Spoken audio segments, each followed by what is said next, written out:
My dear citizens of Rajasthan, parents and students, this is Dr. Ashok Chaudhary, an MBBS, ex-officer of IAS Allied and President of Abhinav Rajasthan Party. Today I am going to present our plan for higher education, because many people were thinking that all the time we were discussing agriculture. So today I am here with a different subject for the interest of youth as well as the educationists. आज आपके सामने उच्च शिक्षा का हमारा model मैं प्रस्तुत करूंगा कि कैसे हम लोग कक्षा 11 से 16 तक के युवाओं के पढ़ने की व्यवस्था करेंगे, वर्तमान ढांचे में कैसे संभव होगा और उसके परिणाम क्या आएंगे।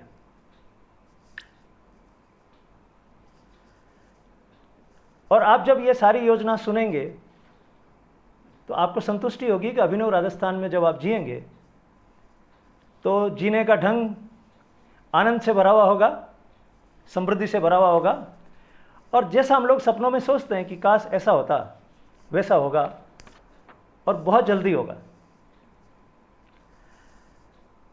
आज विजयदशमी है, मैं सबको शुभकामनाएं देता हूं इस पवित्र अवसर पर कि हमारे सबके भीतर जो नेगेटिव एस्पेक्ट्स हैं,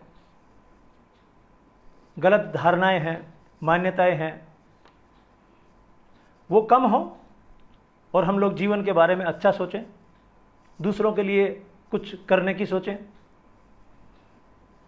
और इस देश को, इस राजस्थान को बहुत आगे बढ़ाने के बारे में विश्वास से भर जाएं। ऐसी शुभकामनाएं मैं सबको प्रेषित करता हूं। दोस्तों, आज का हमारा सब्जेक्ट ये रहेगा कि कक्षा 11 से 16 तक के युवाओं को अभिनव राजस्थान में क्या पढ़ाया जाएगा, कैसे पढ़ाया जाएगा और क्यों पढ़ाया जाएगा। विषय बहुत गंभीर है, आप मेरा साथ दीजिएगा। बहुत मेहनत से योजना तैयार हुई है, खाली कल्पनाएं नहीं है।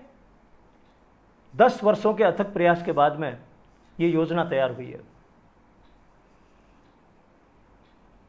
इस योजना की खास बात यह है कि राजस्थान के वर्तमान संसाधनों के भीतर इसको एग्जीक्यूट किया जाएगा।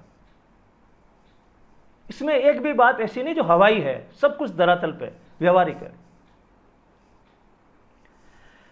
तो इस हायर एजुकेशन को, उच्च शिक्षा के बारे में हम लोग 2 बातें करेंगे कि हमारा स्ट्रक्चर कैसा होगा, what kind of structure we will have, संरचना कैसी होगी, and what kind of functional aspects we will have, हमारी कार्य प्रणाली कैसी होगी। इन 2 एस्पेक्ट्स पे हम लोग बात करेंगे, बहुत ब्रीफ, बहुत सटीक बात करेंगे।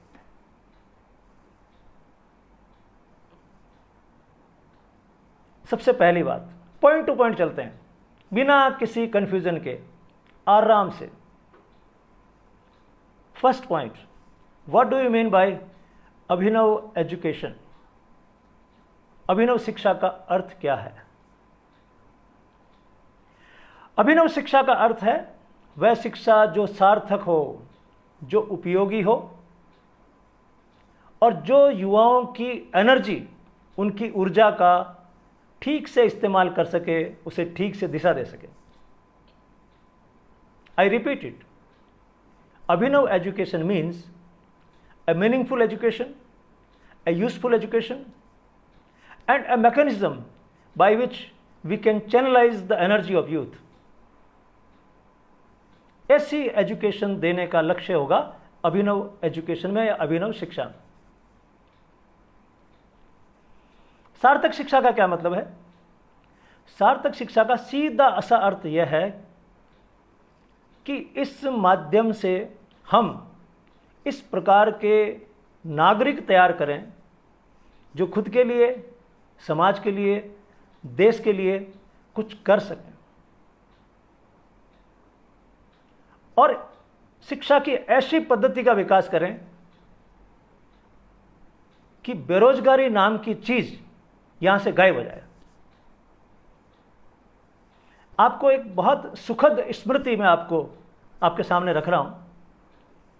ये जो बेरोजगारी शब्द है, ये भारतीय शब्दकोश में कभी नहीं था। आप कभी भी इसका कोई हिंदी अर्थ नहीं देख पाएंगे। बेरोजगारी एक पर्शियन शब्द है, बाहर से आया है, पश्चिम से। हमारे यहाँ बेरोजगारी होती ही नहीं थी, इसलिए बेरोजगारी शब्द ही नहीं था। बेरोजगारी, अनएम्प्लॉयमेंट पूरा का पूरा वेस्टर्न कल्चर का पार्ट है। हमारे यहाँ बेरोजगारी होती ही नहीं थी, हर व्यक्ति के पास काम था, हर व्यक्ति योग्य था। इसलिए शब्द बड़ा अपरिचित सा है, लेकिन घुस गया क्योंकि हमने इंग्लिश सिस्टम, वेस्टर्न सिस्टम अपनाया, तो बेरोजगारी भी उसके साथ में घुस गई है। लेकिन मैं ये नहीं कहूँगा कि हम वापस उस दौर में लौट चलें जहाँ संस्कृत में पूरी शिक्षा दी जाएगी। मैं थोड़ा व्यवहारिक रहूँगा, और इस व्यवहारिकता के साथ साथ हम बेरोजगारी को कैसे खत्म कर पाएंगे, ये मैं बहुत अच्छे से स्पष्ट कर दूंगा। अभी क्या हालात हैं राजस्थान में उच्च शिक्षा के? बहुत बुरे हाल है। कक्षा 11 और 12 में जो चीजें मुझे चुभती हैं वो 3 है। पहली तो वहां पर प्रयोगशाला हटा दी गई है, लेबोरेटरी इज नोवेयर। और जब लेबोरेटरी नहीं होती है तो आप किस तरह के ज्ञान का सृजन करेंगे, आप समझ सकते हैं। तो लेबोरेटरी का नहीं होना यह बहुत बुरी स्थिति है। लाइब्रेरी गायब हो चुकी है। और तीसरी बात, यह मैं कर रहा हूं कक्षा 11-12 की, जिसे आप सीनियर सेकेंडरी कहते हैं।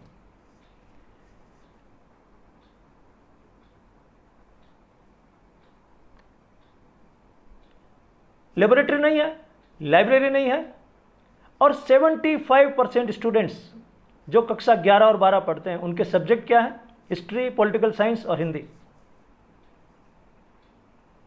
और ये तीनों सब्जेक्ट्स ऐसे हैं जिनका एकदम से बहुत ज्यादा उपयोग समाज में नहीं है। तो हम जिस तरह की शिक्षा का सृजन कर रहे हैं उसका एकदम से समाज में उपयोग नहीं होना, ये कलंक है। समस्या नहीं है, कलंक है। मैं इसे कलंक कहता हूं, प्रॉब्लम नहीं है। Blot on the society.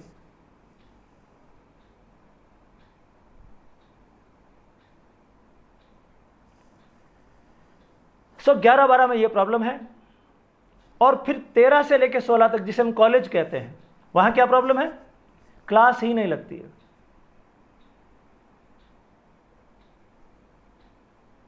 आप सोचिए इससे बुरा क्या होगा? जिस देश में, जिस प्रदेश में कॉलेज में नियमित क्लासेस नहीं लगती है, वो भी एक कलंक है। यानी ये क्लासेस का नहीं लगना और बेरोजगारी, दोनों चीजों को हम राजस्थान के जो 11 कलंक है उसमें से 2 कलंक मानते हैं। क्लासेस का नहीं लगना कॉलेज में और बेरोजगारी। जब किसी स्टूडेंट ने पढ़ लिया है, ग्रेजुएशन कर लिया है, पोस्ट ग्रेजुएशन कर लिया है, तो फिर अनएम्प्लॉयड कैसे रहेगा वो? और अगर रह रहा है, इसका मतलब आपकी एजुकेशन में कोई डिफेक्ट है।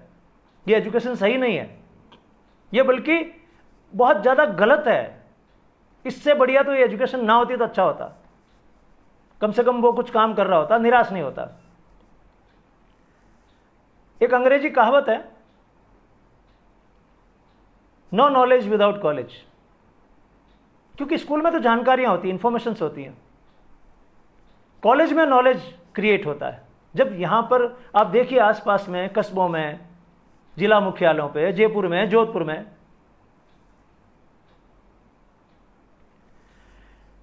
क्लास ही नहीं लग रही है। आप सोचिए जिस देश में, जिस प्रदेश में कॉलेज की क्लास नहीं लगती है, उसके भविष्य के बारे में आप क्या सोच सकते हो? ये जो 65% यूथ है उनके साथ इस तरह का मजाक मुझे नहीं लगता कि किसी गरीब देश में भी होता होगा, जिन्हें हम अफ्रीका के या दक्षिण अमेरिका के देश कहते हैं। वहां पर भी ऐसा खेल नहीं होता जैसा हम लोगों ने किया।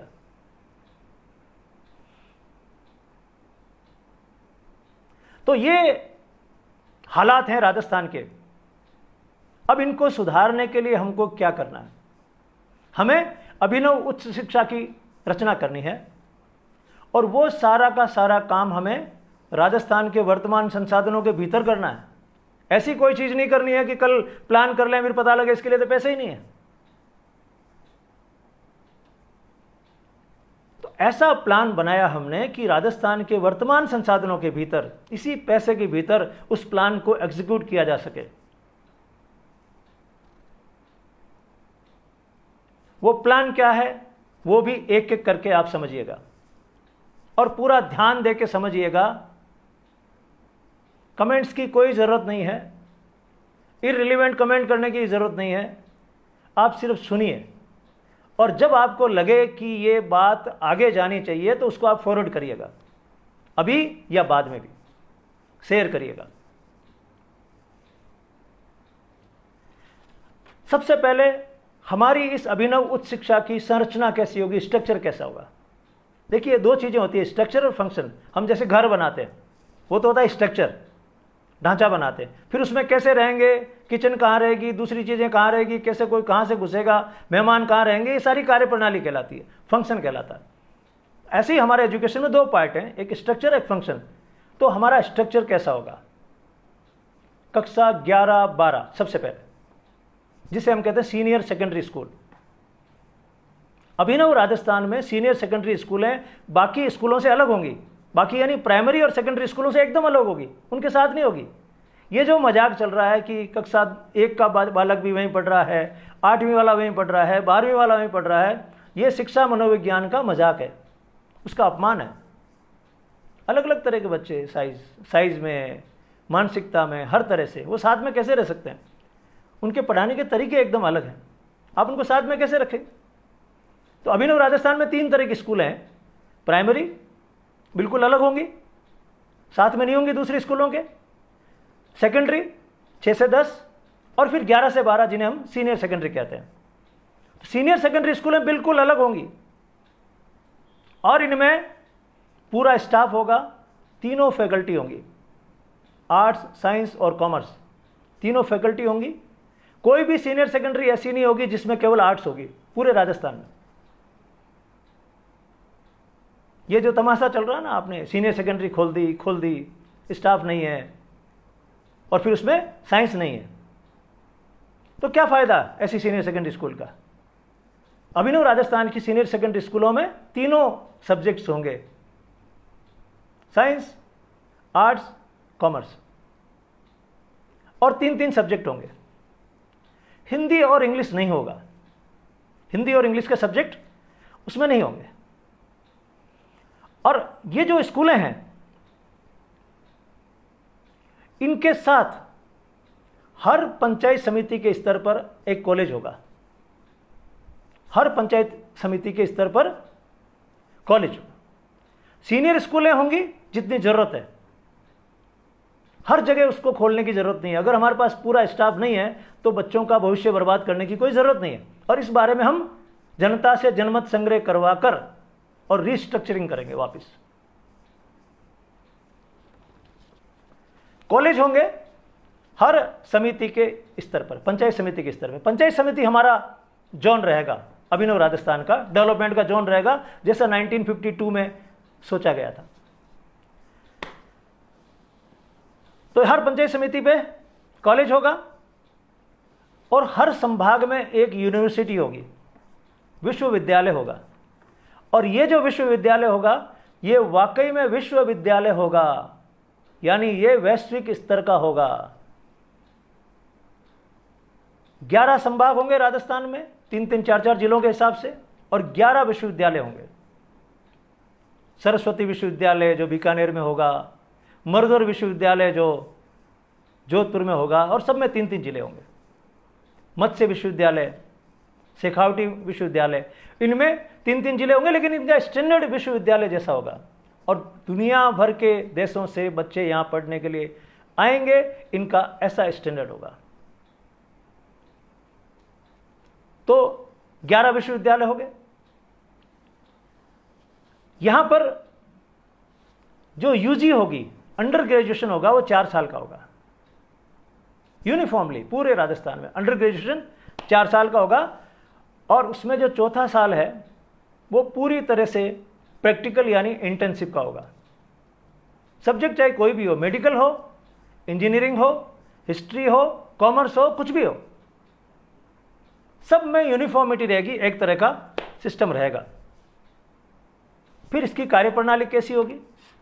हालांकि बहुत डिटेल्स हैं जो हमने तैयार करी हैं, आपको आज एक बाहर का ढांचा समझा देते हैं कि अभिनव उच्च शिक्षा में क्या होगा। मैं रिपीट कर देता हूं, कक्षा 11-12 जिन्हें हम सीनियर सेकेंडरी स्कूल कहेंगे, इतनी नहीं होंगी जितनी अभी हैं, लेकिन सब में सारी फैकल्टी, सारा स्टाफ होगा।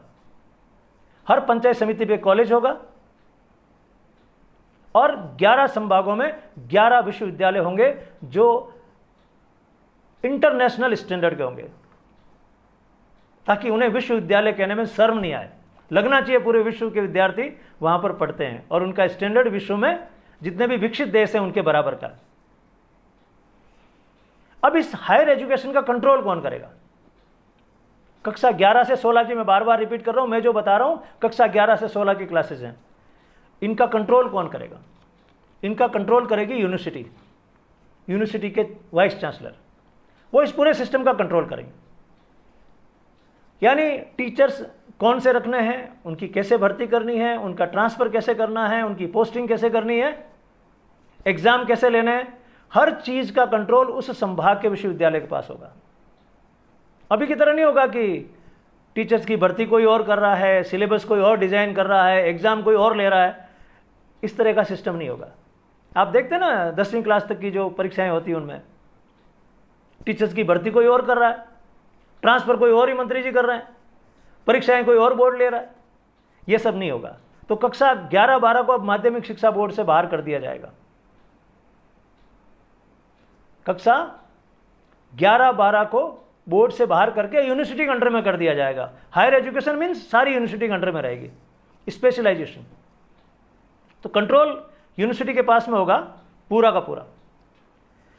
11-12 क्लास में 3 सब्जेक्ट पढ़ाए जाएंगे, जैसे मैंने अभी आपको बताया। हिंदी इंग्लिश नहीं होगी उसमें। हिंदी इंग्लिश जितनी पढ़नी है, जाननी है, भाषा का जितना बेसिक नॉलेज होना है वो 10वीं तक हो चुका। 10वीं तक हिंदी इंग्लिश बोलना आ जाना चाहिए, बोलना आ जाना चाहिए। 100 में से 80, 90, 95 नंबर का कोई मतलब नहीं, उनको बोलना आ जाना चाहिए। वो टारगेट रहेगा हमारा अभिनव शिक्षा में 10वीं का। तो अब इंग्लिश और हिंदी सब्जेक्ट को रखने की आगे जरूरत नहीं है।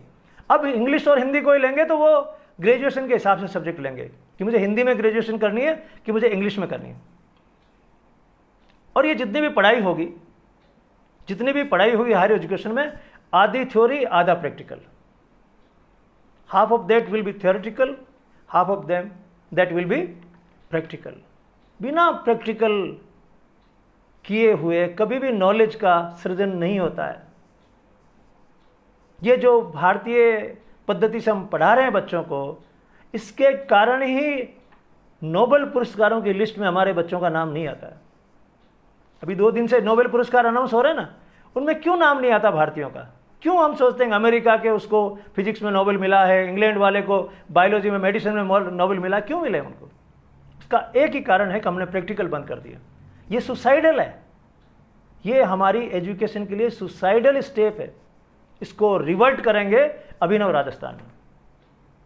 तो आधा प्रैक्टिकल आधी थ्योरी, ऐसा हमारा सिस्टम होगा अभिनव हायर एजुकेशन।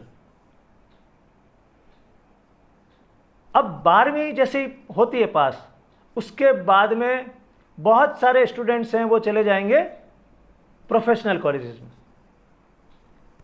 तो अभी जो सिस्टम चल रहा है उसको एकदम से नहीं बदलेंगे रातों रात, उसी को चलने देंगे। उसके साथ साथ ये चेंजेस चलते रहेंगे, लेकिन ये चेंजेस ऐसे होंगे कि 2-3 साल में उन्हीं के अंदर फिट हो जाएंगे। तो कक्षा 12 के बाद में बहुत सारे स्टूडेंट्स तो चले जाएंगे प्रोफेशनल कॉलेजेस में, मेडिकल कॉलेज में चले जाएंगे, इंजीनियरिंग कॉलेज में चले जाएंगे, एग्रीकल्चर कॉलेज में जाएंगे, वेटनरी में जाएंगे, नर्सिंग में जाएंगे, फार्मा में जाएंगे, म्यूजिक में जाएंगे, स्पोर्ट्स में जाएंगे। और हर यूनिवर्सिटी के पास रीजनल लेवल पे एक ऐसा प्रीमियम इंस्टीट्यूशन होगा और जिसका एग्जाम वो यूनिवर्सिटी करवाएगी। उनका एग्जाम यूनिवर्सिटी कराएगी, तो उनके एडमिशन्स इन कॉलेजेस में हो जाएंगे। यानी बीकानेर संभाग में एक मेडिकल कॉलेज होगा, एक इंजीनियरिंग कॉलेज होगा, एक वेटनरी कॉलेज होगा, एक एग्रीकल्चर कॉलेज होगा, एक नर्सिंग का, एक फार्मा का, एक बीएड का, एक एसटीसी का, एक स्पोर्ट्स का, एक कल्चर का, ऐसे कॉलेजेस होंगे, ये प्रोफेशनल कहलाएंगे। 12वीं के बाद इनमें एडमिशन होगा। और इनके अलावा जो एडमिशन्स लेंगे बीए में, बीकॉम में, बीएससी में, वो केवल एक सब्जेक्ट पढ़ेंगे, जिसे आजकल हम ऑनर्स कहते हैं। केवल एक सब्जेक्ट 4 साल का। ये सारे के सारे ग्रेजुएशन कोर्सेज 4 साल के होंगे और 1 साल प्रैक्टिकल का।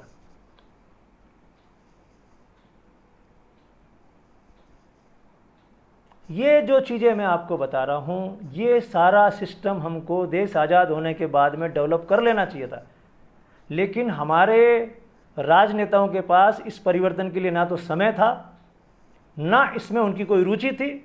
उनकी एक ही बात में रुचि थी कि हम आके इस कुर्सी पे कैसे बैठ जाएं, और वो क्रम अभी तक चल रहा है।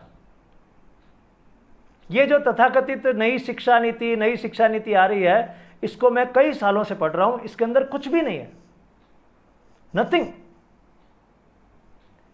ये क्लेम नहीं कर सकते कि इस शिक्षा नीति में पढ़ने के बाद में कोई युवा बेरोजगार नहीं रहेगा। जब तक वो ये क्लेम नहीं करते हैं, कोई फर्क नहीं पड़ता कि आप हिस्ट्री में क्या पढ़ाते हैं, आप केमिस्ट्री में क्या पढ़ाते हैं, आप फिजिक्स में क्या पढ़ाते हैं, कैसे पढ़ाते हैं, कोई फर्क नहीं पड़ता। Ultimate aim should be employment and generation of confidence in the youth. ये अल्टीमेट एम होना चाहिए। वो नहीं है अभी, तो इसलिए मुझे इन शिक्षा नीतियों में कोई रुचि नहीं है। हालांकि मैं बार बार कह रहा हूं, हम जो कुछ भी करेंगे इसी फ्रेमवर्क के अंदर करेंगे, लेकिन आमूलचूल परिवर्तन कर देंगे। हमारा टारगेट यही है, मीनिंगफुल एजुकेशन और कॉन्फिडेंस जनरेटिंग एजुकेशन। तभी अनएम्प्लॉयमेंट यहां से गायब होगा, वरना नहीं होगा। तो मैं आपको बता रहा था कि कुछ लोग चले जाएंगे प्रोफेशनल कॉलेजेस में और बाकी लोग करेंगे बीए, बीएससी और बीकॉम, और एक एक सब्जेक्ट में करेंगे। कोई हिस्ट्री में कर रहा है बीए, कोई ज्योग्राफी में कर रहा है, बीकॉम कर रहा है तो बीकॉम में 3 सब्जेक्ट हैं, कोई अकाउंट्स में कर रहा है, कोई बिजनेस स्टडी में कर रहा है, बीएससी कोई कर रहा है, कोई केमिस्ट्री में कर रहा है, कोई फिजिक्स में कर रहा है, एक सब्जेक्ट में स्पेशलाइजेशन पूरे प्रैक्टिकल्स के साथ में। लगना चाहिए कि नोबेल के लिए तैयारी चल रही है, और भारत के युवाओं में ये क्षमता है दोस्तों। उनको अगर आप सही एनवायरनमेंट दोगे तो नोबेल सारे भारत के लोगों के पास होंगे, ये मेरी गारंटी है। आपको माहौल बनाना पड़ेगा, और ये माहौल वर्तमान राजनीतिक तंत्र में नहीं बन सकता, ये केवल लोक नीति से बन सकता है, जिसकी बात मैं बार बार करता हूं।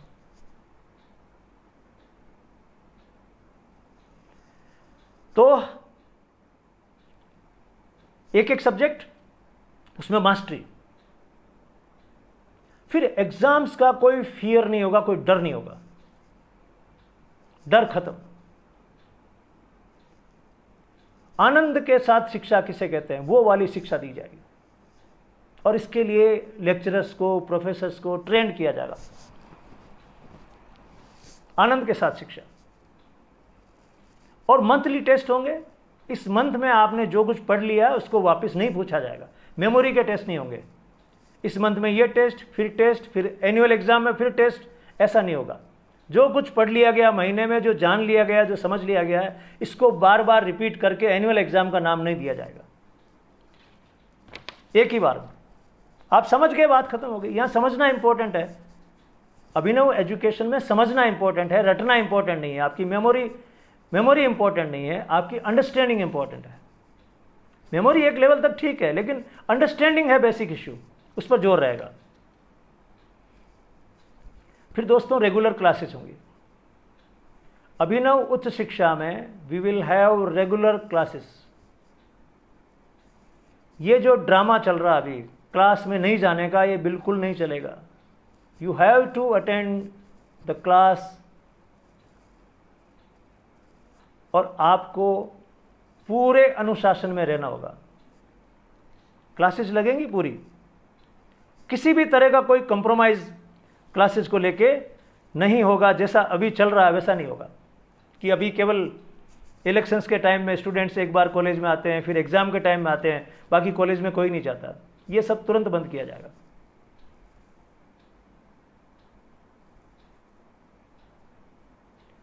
स्पोर्ट्स और कल्चरल एक्टिविटीज को फिर से प्रमोट किया जाएगा, और सितंबर अक्टूबर में ये सारे कंपटीशंस होंगे, इंटर कॉलेज कंपटीशंस, फिर इंटर यूनिवर्सिटी कंपटीशंस। ये हमारे देश को ओलंपिक में आगे की पंक्ति में खड़ा करने के लिए सबसे बेसिक नीड है, ज़रूरत है। स्पोर्ट्स और कल्चरल एक्टिविटीज़ पहले होती थी वैसे ही वापस करनी है। मुझे दुख इस बात का है कि आज से 20-30 साल पहले ये सारी एक्टिविटीज़ होती थी और वो बंद हो गई हैं। होना तो चाहिए था विकास के, और ज़्यादा अच्छी होती, उल्टा हो गया विनाश। अब आप कॉलेज में कहीं बास्केटबॉल का कंपटीशन नहीं देखते, कहीं वॉलीबॉल का कंपटीशन नहीं देखते, सब बंद हो गया। आप इसको विकास कैसे कह सकते हैं? तो विनाश हो गया उल्टा, जो था उससे भी गए हम तो ये क्लासेस के बारे में। फिर अगली बात, हम गवर्नमेंट में लोगों को लेने के लिए सरकार में कौन लोग जाएंगे, जिसे आप सरकारी नौकरी कहते हैं। अभिनव राजस्थान में ये वर्ड होगा सरकारी सहयोगी, वहाँ नौकरी शब्द नहीं होगा, कोई नौकर नहीं होगा, कोई मालिक नहीं होगा। तो सरकारी सहयोगी कौन बनेंगे? तो जो जिस सब्जेक्ट को पढ़ रहा है वो उससे रिलेटेड डिपार्टमेंट में जाएगा।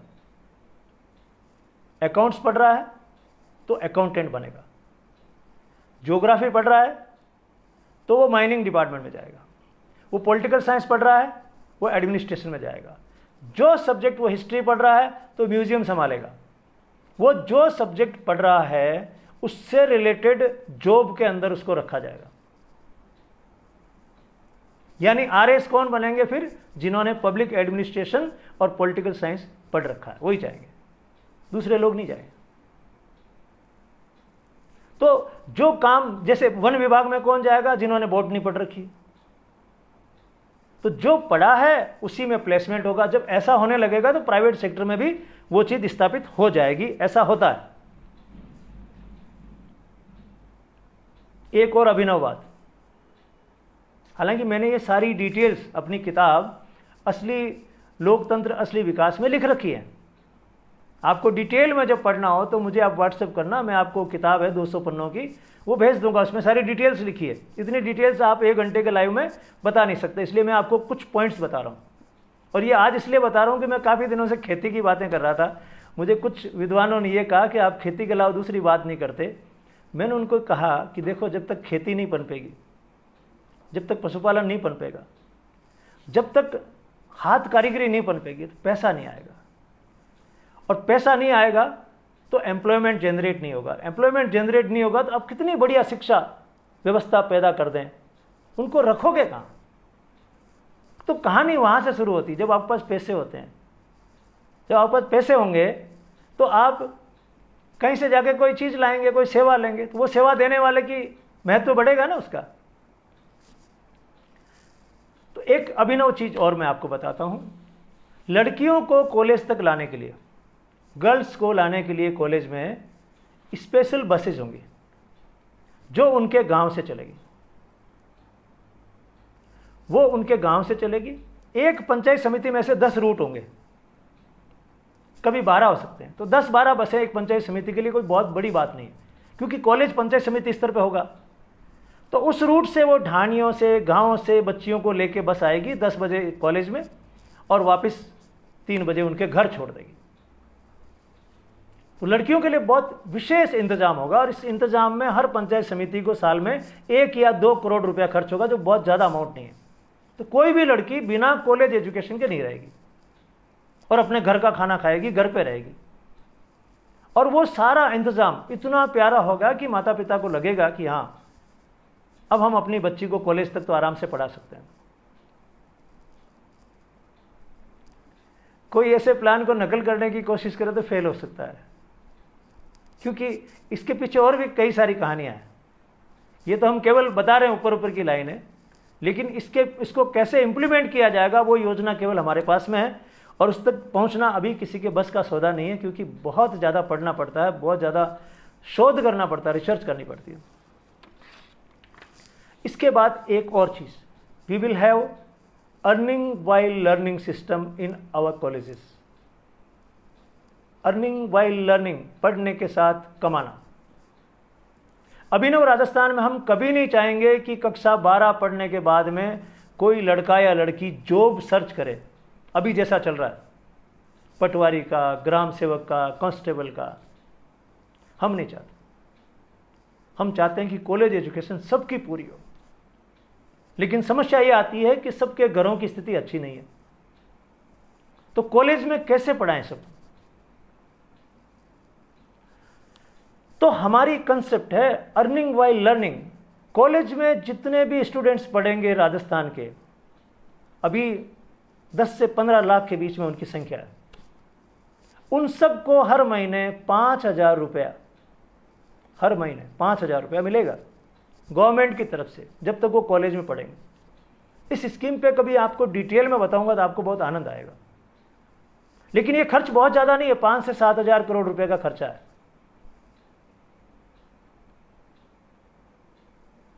केवल 5 से 7,000 करोड़ रुपए का खर्चा है, और उस खर्चे से वो स्टूडेंट अपनी पढ़ाई पूरी कर लेगा, घर से पैसा लेना नहीं पड़ेगा। और जो SC ST के स्टूडेंट्स हैं, उनको उनकी छात्रवृत्तियां मिलती रहेंगी, तो उनको थोड़ा और ज़्यादा पैसा हर महीने मिलेगा। लेकिन ये जो 5,000 रुपये हैं पर मंथ के, ये सारे स्टूडेंट्स को बराबर मिलेंगे, चाहे वो अरबपति का बेटा है और चाहे वो झोंपड़ी में रहने वाले का बेटा है, किसी भी क्लास का, सबको बराबर मिलेंगे। उनका पैसा होगा, लेकिन उसकी एवज में उनको कुछ काम करना पड़ेगा, 2 या 3 घंटे। और ये काम उनके कॉलेज के प्रोफेसर, रीडर, लेक्चरर, उनकी गाइडेंस में करना पड़ेगा। वो किसी गार्डन को मेंटेन कर सकते हैं, वो हॉस्पिटल में अपनी सेवाएं दे सकते हैं, वो किसी एडमिनिस्ट्रेटिव ऑफिस में काम कर सकते हैं। जैसा जैसा उनके जो ग्रुप लीडर हैं कॉलेज के, उनको लगेगा उनके पूरे कंट्रोल में होगा, वो उस पूरे ग्रुप के 50 लोगों के उससे काम लेगा। उसके कई फायदे हैं। खुद के पैसों से पढ़ना, कॉन्फिडेंस आता है। समाज का काम सीखना, कॉन्फिडेंस आता है। कोई आर्ट सीख जाना आगे के लिए काम आती है, और पैसे मिल रहे हैं, और माता पिता बिल्कुल टेंशन फ्री रहते हैं कि बच्चे कॉलेज में पढ़ने लग गए, अब हमको एक्स्ट्रा लोड नहीं पड़ रहा, जो अभी बहुत ज़्यादा पड़ता है। Earning while learning system we will have in Abhinav education. तो उसमें क्या होगा, जैसे स्काउट है, NSS है, NCC है, ये सब मिला लो आप, बस लगभग वही सिस्टम। मुझे NSS का सिस्टम बहुत ही प्यारा लगता है। तो उस NSS को हम एक अमली जामा पहना देंगे इस फाइनेंस से,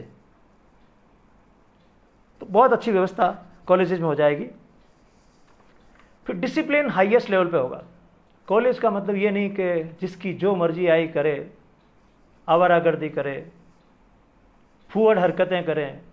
कॉलेज का मतलब डिसिप्लिन और पूरा मोरल कंट्रोल। सेल्फ होगा, लेकिन होगा। और इसमें हमारे जो लेक्चरर्स हैं, असिस्टेंट प्रोफेसर्स, एसोसिएट प्रोफेसर्स, इनकी महारत की परीक्षा होगी कि वो अपने स्टूडेंट्स को कितना ज़्यादा मोटिवेट कर सकते हैं ढंग से रहने के लिए। सेकंड लास्ट 2 बातें और, सोशल एजुकेशन दी जाएगी। सामाजिक रिश्तों के बारे में, कैसे रहना है, पति पत्नी के रूप में कैसे रहना चाहिए, पिता पुत्र के संबंध कैसे होना चाहिए, दादा दादी का ख्याल कैसे रखना चाहिए, अपने रिश्तेदारों से कैसे डील करना चाहिए, खुद माता पिता बन जाएं तो बच्चों का ध्यान कैसे रखना चाहिए। ये सोशल एजुकेशन, और समाज के गरीब लोगों का कैसे ध्यान रखना चाहिए, ये सोशल एजुकेशन कॉलेज में मस्ट होगी। क्योंकि उस एजुकेशन के बिना जो युवा समाज में जाएगा वो कुछ ना कुछ मिस करेगा। सोशल एजुकेशन मस्ट होगी। लास्ट में, किसी भी तरह की बेरोजगारी इस व्यवस्था के बाद में नहीं रहेगी, क्योंकि एक तो एजुकेशन इतनी शानदार, और उधर खेती, पशुपालन और कुटीर उद्योग की व्यवस्था बहुत शानदार। ये दोनों मैच कर जाएंगे। जैसे ही दोनों मैच करेंगे, अनएम्प्लॉयमेंट यहां से गायब हो जाएगा। जैसे किसी जमाने में राजस्थान में नहीं था, वैसे हो जाएगा।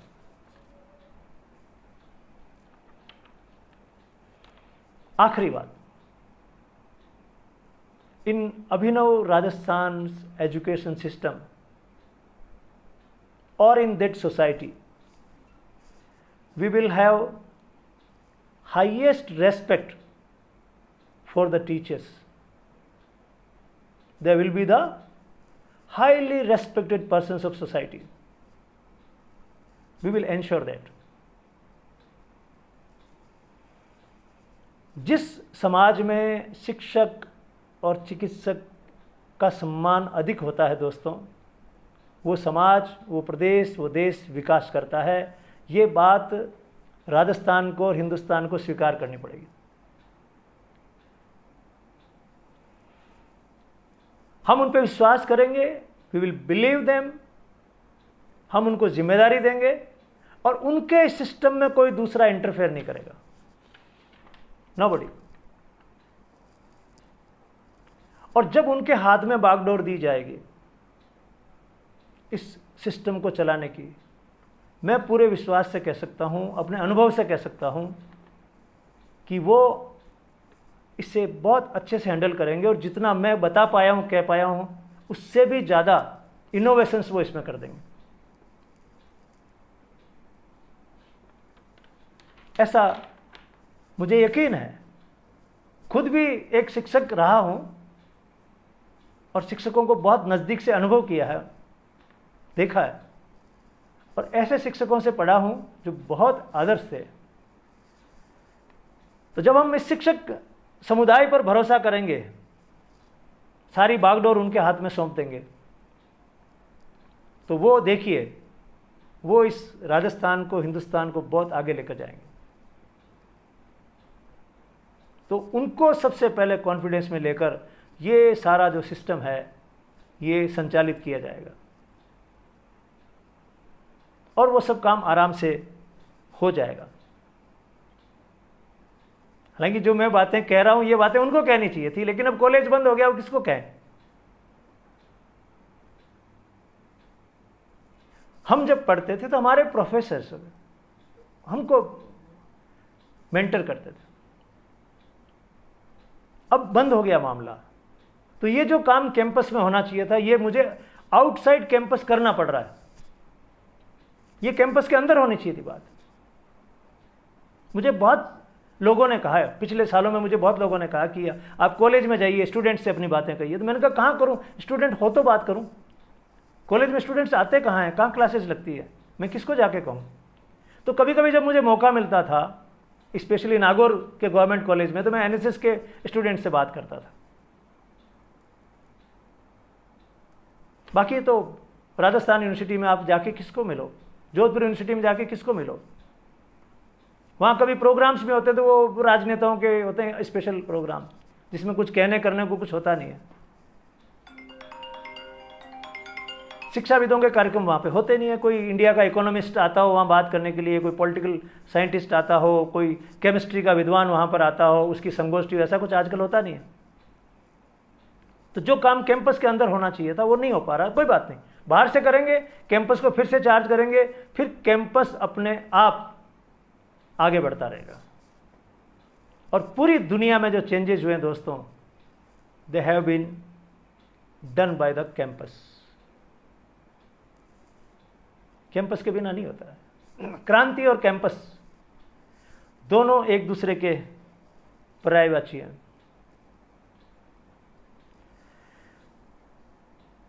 मैं मानता हूं कि ऐसी बातें सुनने की आदत नहीं है अभी, रील्स के ज़माने में, जोक्स के ज़माने में, व्हाट्सएप फेसबुक की जो तथाकथित यूनिवर्सिटीज़ हैं उनके ज़माने में। लेकिन हमें अपना काम करना होगा, क्योंकि हम बहुत गंभीर हैं इस राजस्थान और हिंदुस्तान को बदलने के लिए। अंदर से बदलाव, बहुत बड़ा बदलाव करना पड़ेगा। खाली स्कूलों की लीपापोती करके बदलाव बड़ा नहीं होगा। खूब सारी शुभकामनाएं सारे पेरेंट्स को, सारे स्टूडेंट्स को। उम्मीद करते हैं कि आने वाले समय में राजस्थान बेहतर होगा। हम लोगों का साथ दीजिएगा, हम लोग आपके लिए ऐसा सिस्टम लेकर आएंगे जिसके बारे में अभी तक किसी संगठन ने सोचा भी नहीं है। लागू करना तो बहुत दूर की बात है। आपको लगेगा कि दूसरे लोग ऐसी बातें करते हैं, हम भी वैसी कर रहे हैं, ऐसा नहीं है। जब गहरे में जाएंगे पता लगेगा कि हम मूल बात कर रहे हैं, वो ऊपर ऊपर से पत्तियों पे छिड़काव कर रहे हैं, हम जड़ की बात कर रहे हैं। और जब तक जड़ में परिवर्तन नहीं होगा, पत्तियां तो कितनी रंगीन कर लो आप, उससे कोई फर्क नहीं पड़ता। फल नहीं लगते बढ़िया वाले, फल तभी लगते हैं जब जड़ मजबूत होती है। और जड़ में बीमारी पैदा हो गई है भारत की शिक्षा व्यवस्था में, जड़ को ठीक करना। खूब सारी शुभकामनाएं पुनः विजयदशमी की। I am doctor Ashok Chaudhary, president Abhinav Rajasthan party, a party working in Rajasthan on various issues related to agriculture, horticulture, animal husbandry, cottage industry, education, health, and lot many subjects. And we are trying our best to connect the people with the government.